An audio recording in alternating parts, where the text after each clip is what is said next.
Welcome to 108 news Telugu. Khairatabad MLA Danam Nagender సంచలన comments చేశారు.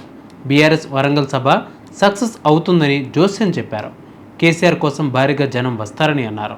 ఎప్పటి నుండో కేసీఆర్ను చూడడానికి జనం ఆశగా ఉన్నారని, సభకు కూడా జనం బాగా వస్తారని తాను కూడా అనుకుంటున్నానని తెలిపారు. హిమాయత్ నగర్ కార్పొరేటర్ గడ్డ మహాలక్ష్మి రామన్ గౌడ్ ఆధ్వర్యంలో బుధవారం నారాయణ గౌడ్ కమ్యూనిటీ హాల్లో జలమండలి, ఇతర అధికారులు, పారిశుద్ధ్య కార్మికులతో నిర్వహించిన సమీక్షా సమావేశంలో ఆయన పాల్గొని మాట్లాడారు. కంచె గచ్చబోలి భూముల విషయంలో ఐపీఎస్ అధికారిని స్మితా సబర్వాల్ చేసిన ట్వీట్ సబబై అని దానం వెల్లడించారు. అయితే రాష్ట్ర సీఎస్ శాంతికుమారిపై సుప్రీంకోర్టు సీరియస్ అవ్వడం తనను వ్యక్తిగతంగా బాధించిందన్నారు. శాంతికుమారికి మంచి అధికారిగా పేరు ఉందన్నారు. కంచె గచ్చబోలి భూముల విషయంలో రాష్ట్ర ప్రభుత్వం పునరాలోచన చేస్తుందని వెల్లడించారు.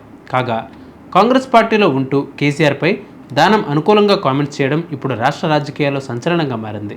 మళ్ళీ దానం బీఆర్ఎస్లోకి వెళ్తారంటూ పొలిటికల్ సర్కిల్లో జోరుగా ప్రచారం సాగుతోంది. ఖైరతాబాద్ నుంచి బీఆర్ఎస్ తరపున ఎమ్మెల్యేగా గెలిచిన దానం ఆ తర్వాత కాంగ్రెస్ పార్టీలో చేరారు. సెంట్రల్ యూనివర్సిటీకి సంబంధించి మరి వారు రీట్వీట్ చేసేది స్మితా సబర్వాల్ గారు చేయడం జరిగింది. ఆమె అందుకే చెప్పింది క్లియర్గా, ఏం చెప్పిందంటే నేను పంపించే రీట్వీట్ చేసింది అక్కడ ఉన్నటువంటి ప్రాక్టికల్గా వాస్తవంగా ఉన్నదాన్ని చేశానని చెప్పారు.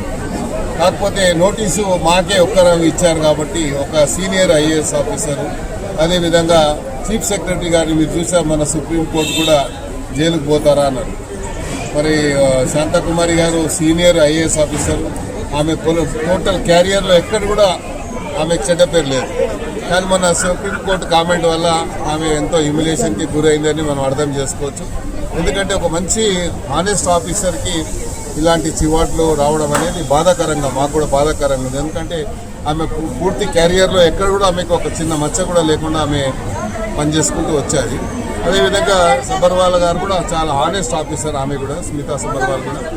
మరి ఆమె ఉన్న వాస్తవాన్ని రీట్వీట్ చేసింది తప్ప ఏదో గవర్నమెంట్ చేసిందని నేను భావించడం లేదు. గవర్నమెంట్ ఉద్దేశపూర్వకంగా బ్లేమ్ చేసిందని నేను భావించడం లేదు. ఎందుకంటే కంచె గచ్చబోలి ఏదైతే ఇష్యూ ఉందో అక్కడ డీప్ ఫారెస్ట్ ఉంది అని చెప్పి రకరకాలుగా వచ్చింది. కాబట్టి మరి దాని ఇష్యూలో ప్రభుత్వం మళ్ళీ మళ్ళీ పునరాలోచన ఉంది అనేది మనం చూస్తూ ఉన్నాం. సంతోషంగా, ఎందుకంటే సెంట్రల్ యూనివర్సిటీ ఆ పరిధిని, ఆ యొక్క శాంటిటీని కాపాడాలి కాబట్టి ప్రభుత్వం అలా ఆలోచిస్తుందని నేను భావిస్తాను.